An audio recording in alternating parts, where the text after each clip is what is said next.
Today we begin a deeper dive into the Apocrypha. Apocrypha is a Greek word meaning hidden. You may also hear the term deuterocanonical, which is another way of referring to various combinations of the material. This term, deuterocanonical, is primarily used for the Catholic choice of apocryphal books. Different streams of the Judeo and Christian religions include or exclude different books and passages. So there's no single body of work that defines the Apocrypha. It's very fuzzy around the edges. And there's more about this back in class 70. For our study, we're sticking to the books that are included by both the Catholics and the Orthodox in their canon. The Orthodox include a few more that we're not going to do, but we're kind of hitting the top of the iceberg here. We've already touched on several parts of the Apocrypha that were sprinkled into the books we've already studied, such as the Psalms. There was like an extra psalm that was maybe the first psalm David ever wrote. There were additions to Daniel's story of Shadrach, Meshach, and Abednego. There was the story of Susanna, the story of Bel and the dragon, and several little additions to the book of Esther that we finished not long ago. We're now going to pick up the rest of it. These will, for the most part, be whole books, not just inserts into other books. And again, we're, like we've been doing, we're going to take them in chronological order according to their setting, not when they were written down. If you do not have a Bible with the Apocrypha in it, you can find it easily online for free in lots of places. Explorethefaith.com is a site that I find well organized and easy to navigate. You'll find the Apocrypha listed under their Bible menu at the heading Deuterocanonicals, and they have a couple of different choices under there. Or you can just search on the name of the book you're looking for within their website. But I enjoy their summaries and their outlines and the big print. They've got big print, which is nice for us old folks. As we read these stories, many will sound fantastical to you, and you may wonder how in the world anyone could think they belong in the Bible. But catch yourself. You're looking through your own cultural lens. All the writers of the books of the Bible brought their own language and customs and lenses to their work. How could they help it? And we are accustomed to reading around those cultural overlays and inserts. We don't even notice that we're doing it. We have to do it in order to get to the underlying gift. So as you listen today, when you hear something completely outlandish, pause, catch yourself. Is there another story in either the Hebrew Bible or the New Testament that contains similar elements? Jot that down and bring those thoughts with you into the breakout discussion afterwards. So here we go. We'll start with the book of Tobit. The story is set during the time the northern kingdom of Israel falls to the Assyrians around 722 BCE.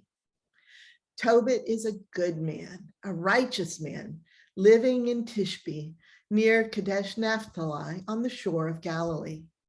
He is raised by a father who worships Baal, but his father dies when he's young, and Tobit himself remains faithful to Yahweh and often travels alone to worship in Jerusalem. Tobit is married to a woman named Anna, and they have a young adult son named Tobias. They are a happy family. That is, until they're taken captive by the Assyrians and hauled off to Nineveh, along with everyone else they know. But even in exile, Tobit remains faithful to Yahweh and finds favor in the employ of the Assyrian king. Now remember that at this time, Assyria, shown here in green, is the great empire of the world, but it is nearing its own fall. Babylon will soon arise and take over all the dark green part and more. The capital city of Assyria is Nineveh, and it's kind of right here in the middle. And Media is an important region east of Nineveh. Tobit's job is to be purveyor for the king. He trades goods, so he's always traveling and doing business. And on one trip to Media, early in his employment with the king, he leaves 10 talents of silver in trust with a man named Gabael. Remember this, it comes into the story later. Eventually, the Assyrian king dies, and his son, Sennacherib, comes to the Assyrian throne. Wars with the rising Babylonian kingdom become more intense, and the roads are no longer safe for Tobit to travel. Tobit looks out for the other exiles who are left in Nineveh, and whenever he finds one of their bodies thrown outside the city walls, he secretly buries them, even though apparently that is against the law. But one night, one of the Ninevites reports him to the king, and Tobit knows he himself is marked for death.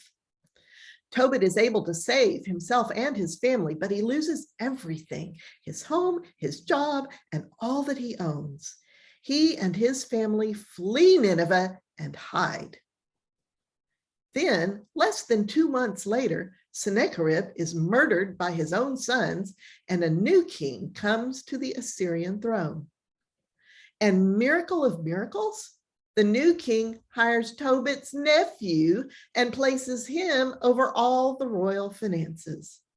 And of course, the nephew in turn hires Uncle Tobit, who is now able to come out of hiding and return to Nineveh. Not long afterwards, the time for the Feast of Pentecost comes around. This is one of the festivals established in the Law of Moses.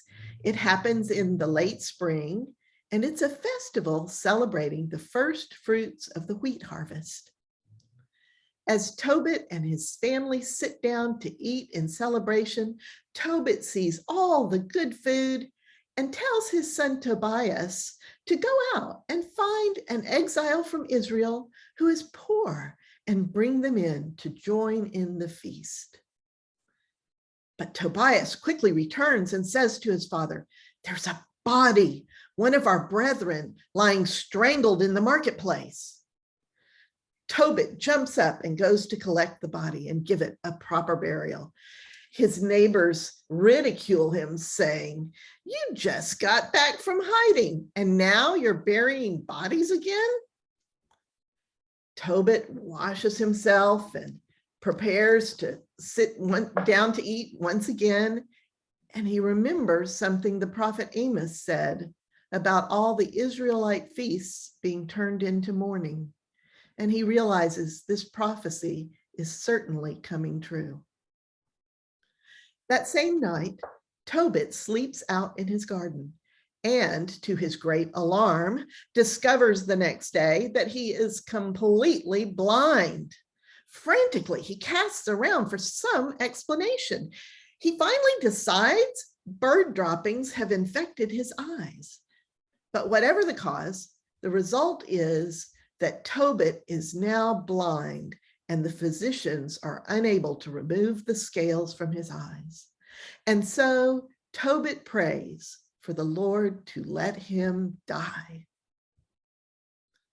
The scene of the story now shifts from Nineveh to the town of Ecbatana in Media. Yep, the same place Tobit left that silver for safekeeping. But this time it is a young woman named Sarah who is in view.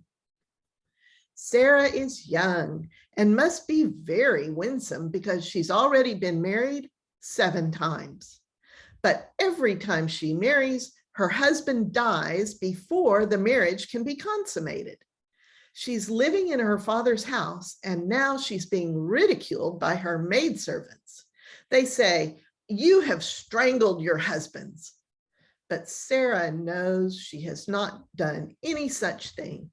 She knows the evil spirit Asmodeus killed them. Asmodeus? Who the heck is that? Well, according to Hebrew legend, Asmodeus is the king of demons. Jewish belief in him rose during the time of this exile.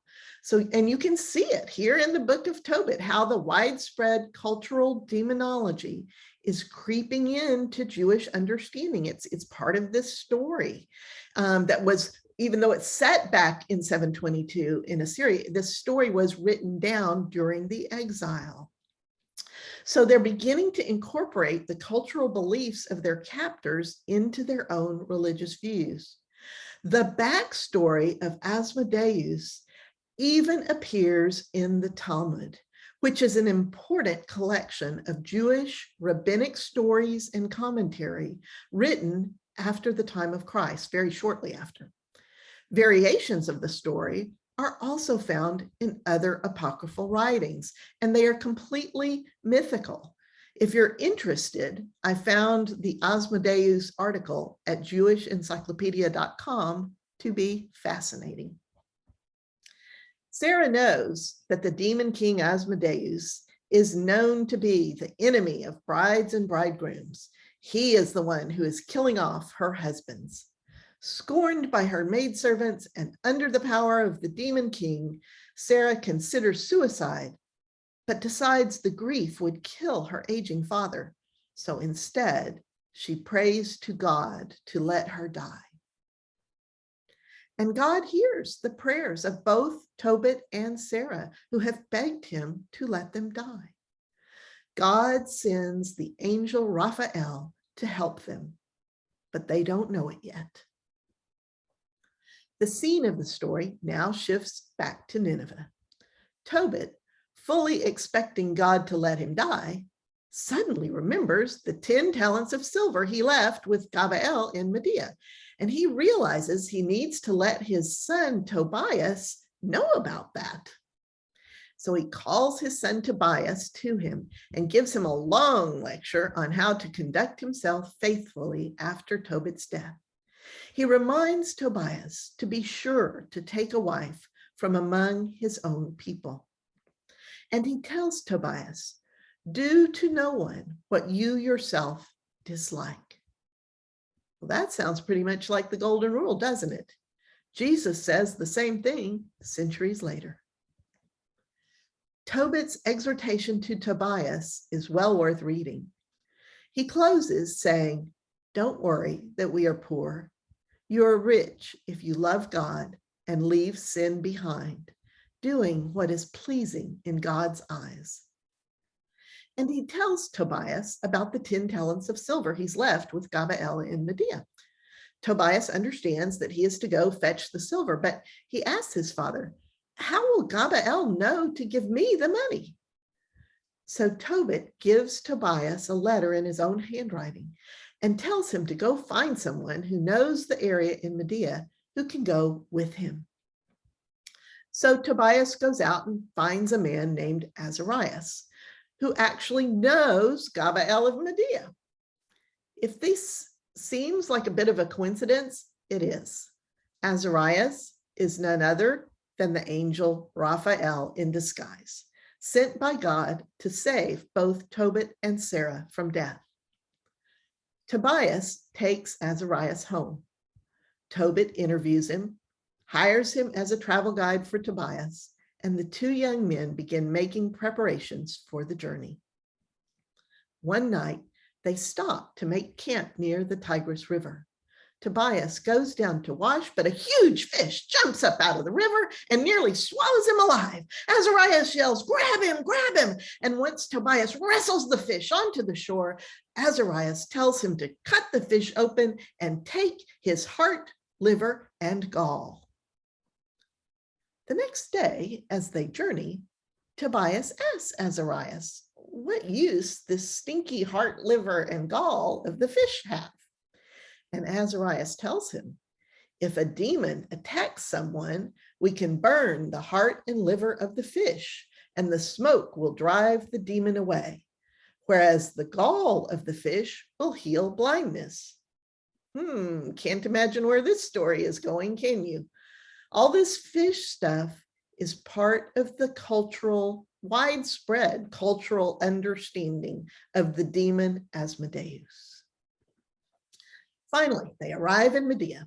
Azarias tells Tobias that they will lodge with a man named Raguel, who happens to be related to Tobias. And Raguel has an only daughter named Sarah. Yes, that's Sarah. And Azarias will ask Raguel to allow Tobias to marry Sarah. Lots of fishy coincidences here. Furthermore, Azarias says, since you are her kinsman, her inheritance rightfully belongs to you. Now, it doesn't specifically say this in the text, but the implication is that he is her kinsman redeemer under the law, her nearest male relative who must marry her since she is widowed. But Tobias says, oh, no, I know who this is. This is the gal whose 7 husbands have each died on their wedding night. No way, a demon is jealous for her.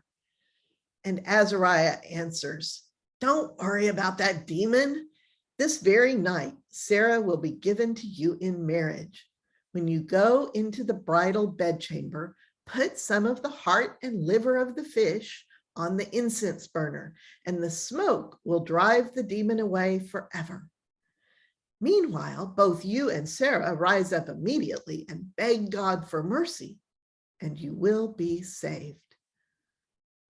Now, this sounds like a good plan to Tobias. And so they come to Raguel's house in Ecbatana. Raguel mentions that, young Tobias looks remarkably like his cousin Tobit. And so the truth comes out. Tobias reveals that he is indeed Tobit's own son and that Tobit has become blind. The men agree that it is right and fitting that Sarah should marry Tobias as her kinsman redeemer. But Raguel's conscience does not allow him to do this without warning Tobias about what happened to Sarah's previous 7 bridegrooms. But Tobias had met Sarah when they first arrived and feels joined to her in spirit already. It was love at first sight. And knowing he's got the fish heart and liver in his pocket, he insists that the marriage take place. And so a quick contract is drawn up and signed, and the marriage is arranged. Then they all sit down to eat. As the meal draws to a close, Sarah's mother takes Sarah to the bridal bedchamber to prepare, and then Tobias is brought to her. Tobias puts the heart and liver of the fish on the incense burner, and when the evil demon Asmodeus, who definitely shows up, when that evil demon smells the smell of the fish, he flees to Egypt, where the angel Raphael binds him, and then presumably, Raphael returns to Ecbatana in the disguise of Azarias, with no one the wiser. When the demon arrives and then departs, Tobias gets Sarah up out of bed and they pray for God's mercy as Azarias had told them to. And Tobias prays, Lord, I do not take this my sister in lust, but I take her in truth. Grant us mercy and let us grow old together. And Sarah says, Amen. How sweet is that, right? Well, unbeknownst to the happy couple, Sarah's father is outside digging a grave for Tobias.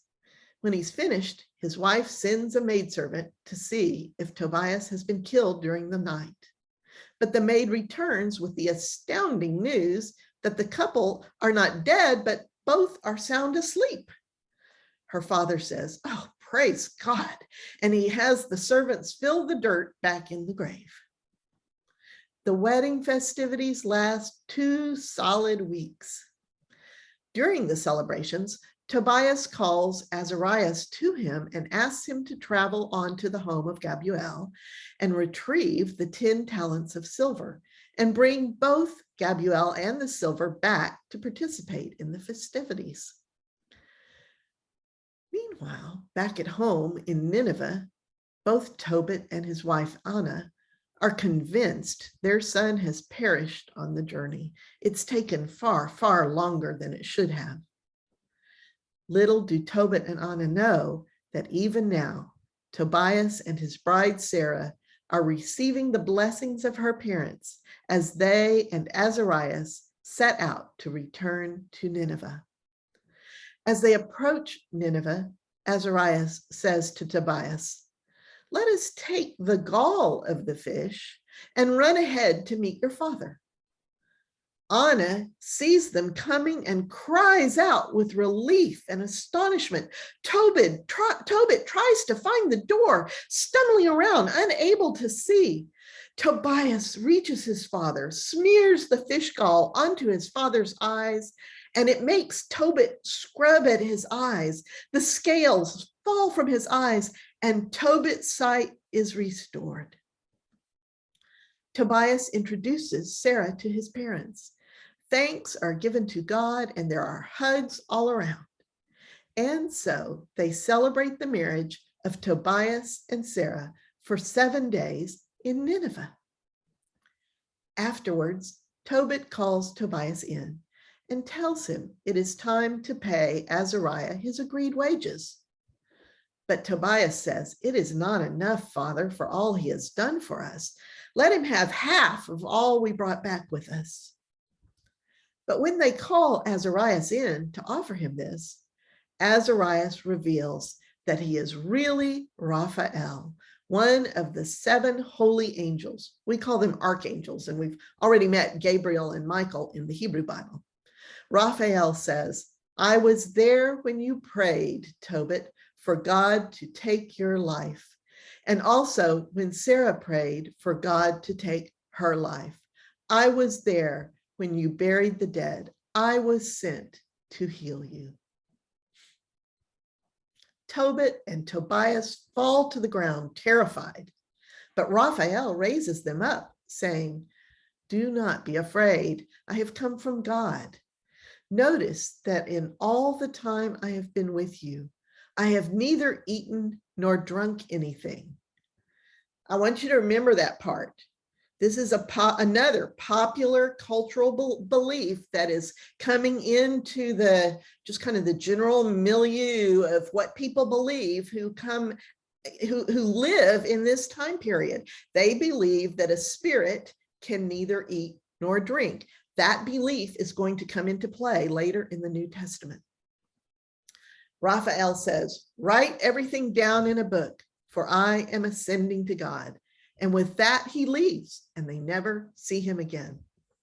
And another note on that eating and drinking, I want to point out that this is a cultural shift, because if you remember, when Abraham entertained the 3 visitors, the 2 angels and God, they ate and drank together. Sarah prepared a meal for them. So it's important to notice these cultural shifts. So anyway, Raphael's gone, never see him again. Chapter 13 is Tobit's prayer of praise and thanksgiving to God. It even includes some end time words about nations coming from afar to give gifts to God the King. He sees Jerusalem built with sapphires and emeralds and precious stones, with walls and towers of gold. And that makes me wonder if this is how the Jewish culture of the time is to be beginning to build up their imagining around the end time prophecies of the restoration of Jerusalem. The last chapter is an epilogue. Tobit has grown old. Sarah and Tobias have given him 6 grandsons. Tobit has heard what the prophet Jonah has said to Nineveh, and he fears Nineveh will be destroyed, which I think that is so cool that this story envisions Tobit living when Jonah came to warn Nineveh. In the Jonah story, Nineveh repents and is saved. That's, I don't think quite how Tobit understands it. Anyway, Tobit sends Tobias and his family to Media, far away from Nineveh, hoping that they will be safer in Media. Tobit prophesies that Nineveh will be conquered and the people of Israel scattered. Jerusalem will be desolate and the temple burned down. So this is all, good solid prophecy, that is consistent with the prophets of the Hebrew Bible. He also prophesies that in time, God will gather his people back, and both Jerusalem and the temple will be rebuilt, more glorious than ever, and all the nations will bury their idols. I love that. Then Tobit, at the ripe old age of 158, draws his last breath and dies. Tobias and Sarah stay with Anna until she also dies, and then they return to Ecbatana, to the home of Sarah's father. Tobias himself dies at the age of 127, but before he dies, he hears of the destruction of Nineveh and he rejoices. There you have it, our first full book of the Apocrypha. If you were raised as a Protestant Christian, you most likely have never heard this story before. In our breakout groups today, we'll talk about what we found a little fishy in this story, but also where we see God in it, and maybe even where we see similarities with other places in the Hebrew Bible and the New Testament. How fun was that? You have a twisted sense of fun there. Yeah. Did you find this hard? Talk to me. Renee was in the middle of a thought that I would love to have her finish. Okay. You had mentioned, I was talking about how you had mentioned that sometimes when they say an angel of the Lord, they're actually meaning Jesus. It's usually actually God, creator Okay. God. Yes. Yeah, but I was wondering if, because I remember from learning from somewhere, and I don't know where, but I've gone to so many different churches in my lifetime, that ordinary people can't bind a demon. Yeah, and all of this is folklore. So I was wondering if it was pointing towards because the angel could bind the demon, if that meant it was God. It doesn't necessarily. I mean, it's in the Hebrew Bible, what I had been pointing out was actual terminology, actual text in the Bible, where very often if the angel ends up being God in person and identified as such later in the story, very often the phrase, the angel of the Lord, is the wording used to identify that angel in the first place. Okay. As opposed to regular angels who show up all the time and do things and send messages and do stuff. But all of this that we're doing in the Apocrypha, and that is growing out of this kind of time frame of the exile, which is where Daniel was, where Ezekiel was, for example, that these visions and stories are pulling in threads from common folklore around where they're living. So don't build theology out of this. What I'm really wanting you to understand is I want you to actually see visually. I mean, you all know enough about the Hebrew Bible to know that this looks nothing whatsoever like most of those stories, right? Right. I shared two things. That one is, having taught folklore, it just kind of screams folklore because all this stuff, ties up into this neat little bow with like a moral, a theme or a lesson.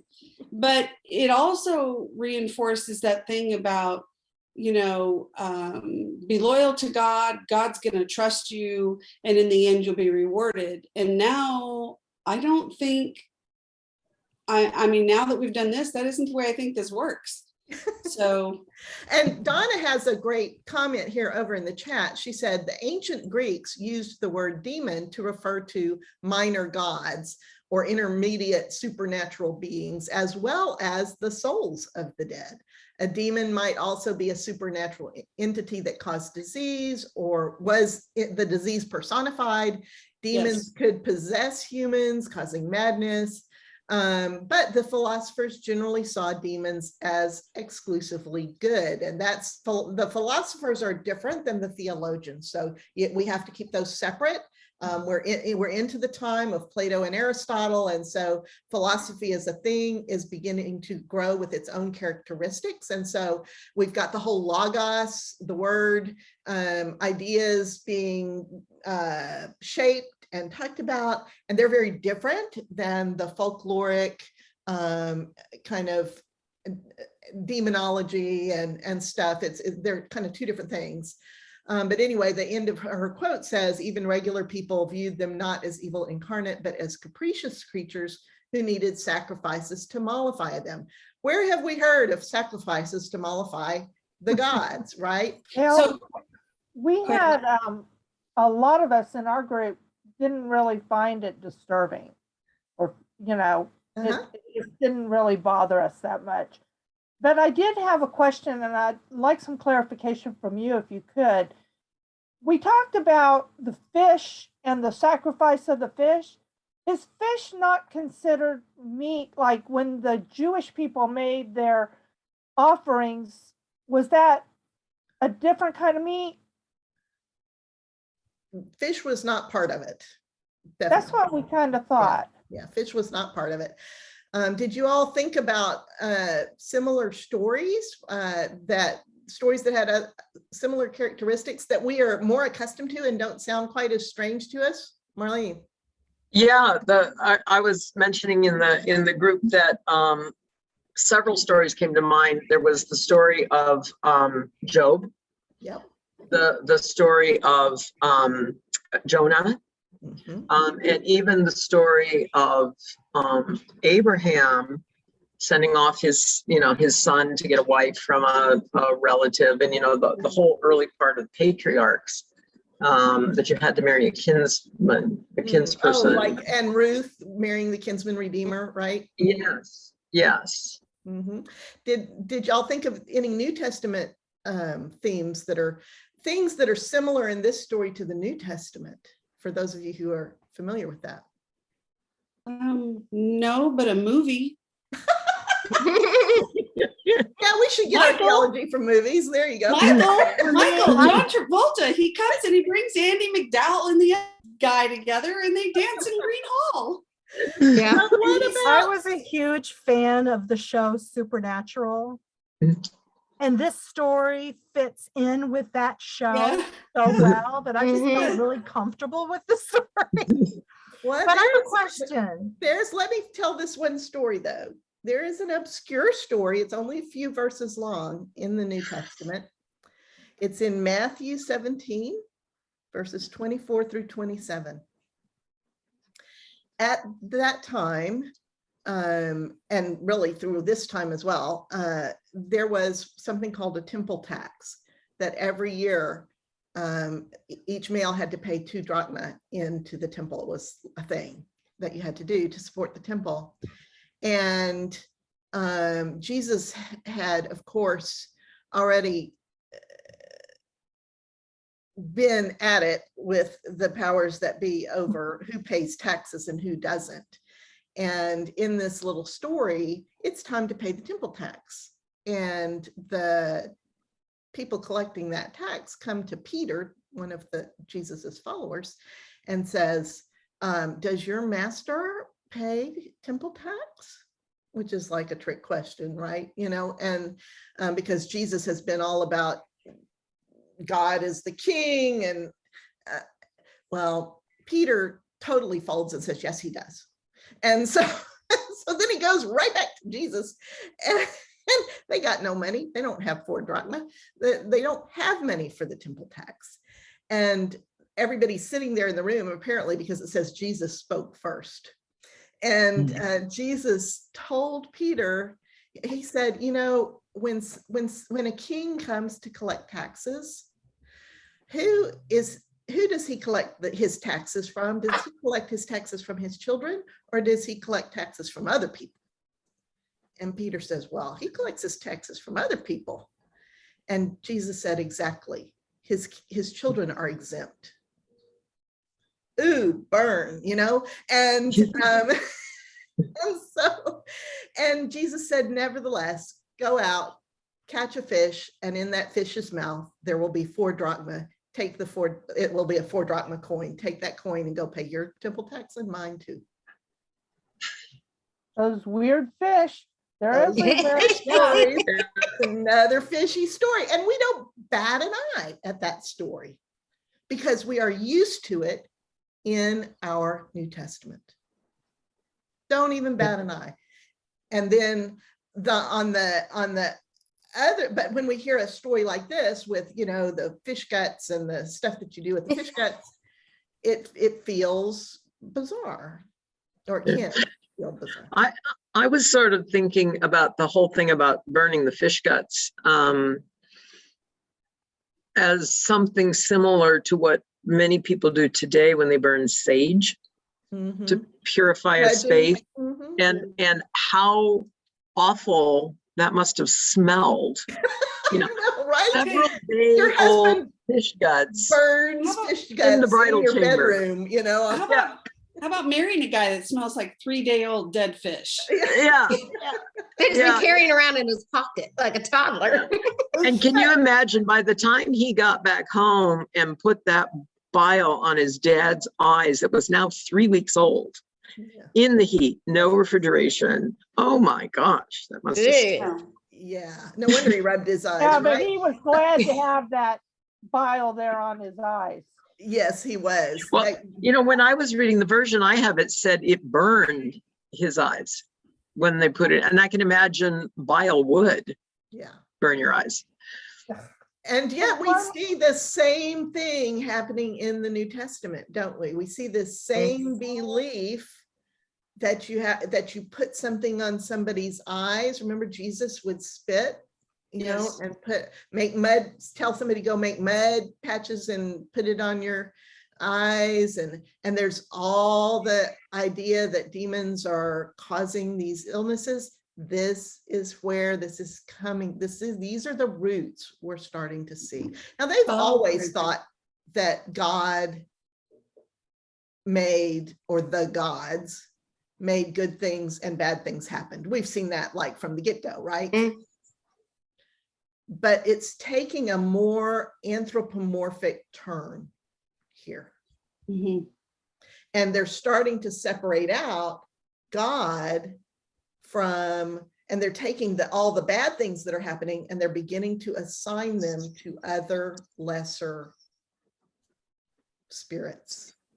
Well, that's something that I struggled with, is after we learned about Satan, that he's barely there, all of a sudden now we have a demon in the story. And I'm like, but maybe that's cultural. I mean, it is. It's definitely that's cultural. Because I was going to share, when you're talking about the word demon, I used to teach a book by Lawrence Yep called Dragon Wings. And it was about the Chinese immigration in through Angel Island in the 1900s.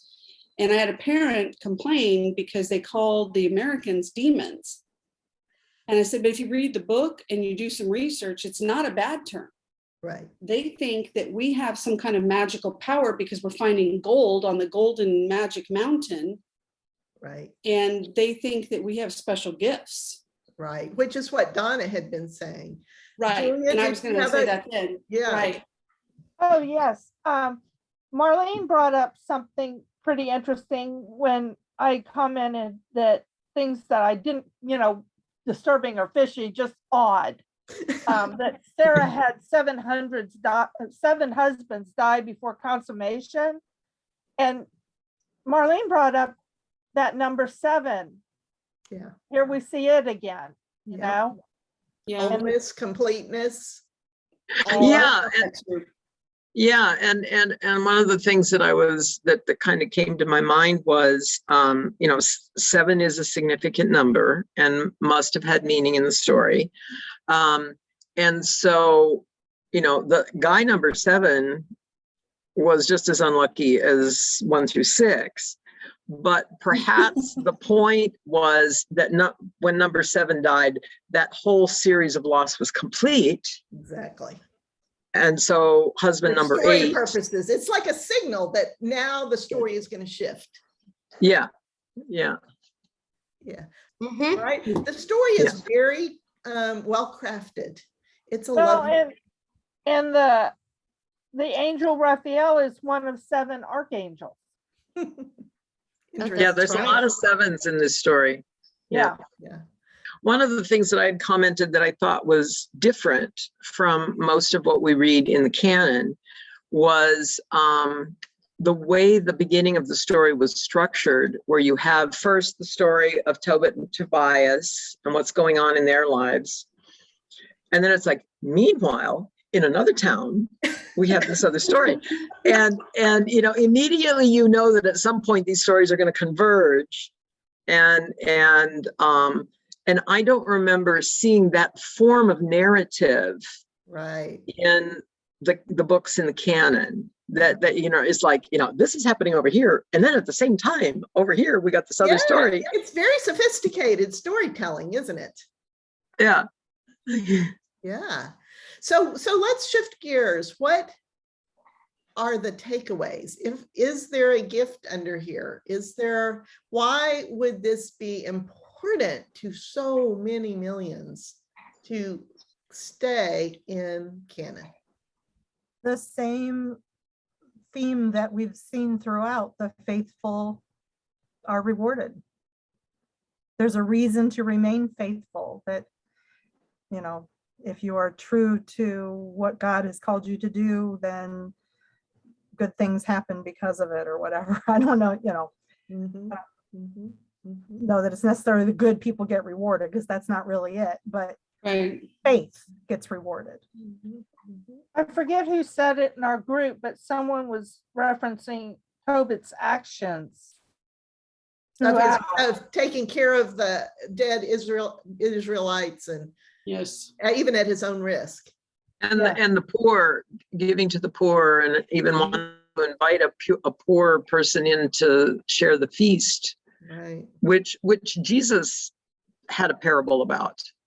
Yeah, lots of parables about, actually. Yes, absolutely. Speaking of parables, that's what my question is about. I was taught, and this totally applies to the New Testament and may not apply to anything else at all, but that when there were stories that Jesus was telling specifically, but when there were stories in the New Testament, that those that were actual occurring stories that actually happened, used the names of people, and that the ones that were generic and didn't specifically name people were parables being told to teach a lesson that were not necessarily true stories. That's interesting. I've never heard that. Really? It's entirely possible. Well, then my question has Good no way to merit, know. because my question was, this story has people's names in it, Right. specific names and stuff, and is that significant? But apparently not. I don't necessarily think it's significant, but who am I to say, and who would know, right? There's a couple of things in the chat. Martha and Margie, and I forgot to introduce Margie. Hi, Margie. Margie is Martha's good friend, my good friend, visiting Martha. But one of the things that Martha said was it was interesting that she needed to marry on her side of the family. Maybe was that because all of her other husbands were on her husband's side and she ran out of them. I don't have any clue. I think that was just a way to manipulate the story. I think the author didn't really care about the facts, ma'am. He was really just telling you a good story.